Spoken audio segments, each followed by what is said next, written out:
నమస్తే అండి. నేను మీ నరేష్ విజయకృష్ణ, ఫిల్మ్ యాక్టర్ మాట్లాడుతున్నానండి. నేను 2 రోజులు చూస్తున్నాను.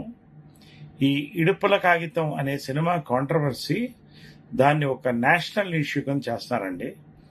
సరే, సినిమా వాడిగా ఒక సినిమాకి అటెన్షన్ వస్తున్నప్పుడు సంతోషపడతాను, కానీ మన తెలుగు భాషలో ఒక మాండలికాన్ని ఎవడో ఒకడు నెటిజన్ కోట్ల మందిలో ఒకళ్ళు ఇద్దరు ఏదో కమెంట్స్ చేశారని దీన్ని ఎంత ఇష్యూ చేసి ఒక గొప్ప మాండలికాన్ని అవమానం చేయడం అనేది తెలుగువాడుగా మనమందరం సిగ్గుతో తల ఉంచుకోవాలండి. ప్రతి మాండలికం, తెలంగాణ, రాయలసీమ, కోనసీమ, ఉత్తరాంధ్ర, ఏ మాండలికమైనా కూడా ప్రతి మాండలికానికి ఎన్నో పోరాటాలు జరిగిందండి, ఎంతో ఇన్వెన్షన్స్ జరిగినాయండి. ఇవాళ గర్వకారణంగా మనం అందరం తెలుగువాడని చెప్పుకుంటాం, తర్వాత భారతీయుడని చెప్పుకుంటాం.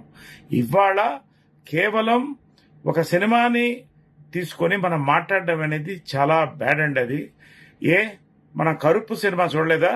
కరుపు అర్థం చాలా మందికి తెలుసా? మరి ఎందుకు ఇవాళ ఎంత పెద్ద హిట్ చేసాం మనం తెలుగు వాళ్ళం? మరి అదేవిధంగా కాంతారా రిలీజ్ అయింది, దాన్ని ఎందుకు అంత పెద్ద హిట్ చేశాం? సినిమానేనండి. Cinema is for entertainment. దయచేసి సినిమాని, భాషని కలపొద్దండి. దీన్ని బాధ్యత తీసుకోవాల్సింది మీడియా, ప్రభుత్వం కంటే ముందు తెలుగు భాషా సంఘం అండి. ఎక్కడున్నా తెలుగు భాషా సంఘం ఒకటేనండి. సభ్యులు వివిధ ప్రాంతాల్లో ఉన్నారు.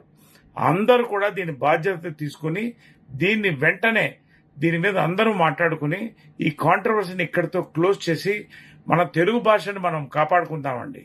మన రీజనల్ లాంగ్వేజెస్ ఈ రోజున మ్యాప్లోంచి తొలగిపోతున్నాయని ఒక పక్కన యునైటెడ్ నేషన్స్ చెప్తుంటే, మనం ఒక పక్క నుంచి మన సొంత తెలుగు భాష, మన కొమ్మల్ని మనం నరుక్కుంటున్నామంటే ఎంత సిగ్గుచేటండి.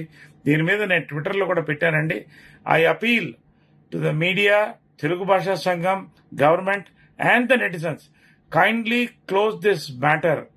నరేష్, మీ తెలుగువాడు, మీ తెలుగు సినిమా వాడు, మాజీ మూవీ ఆర్టిస్ట్ అసోసియేషన్ అధ్యక్షుడు. Thank you very much. Love you all.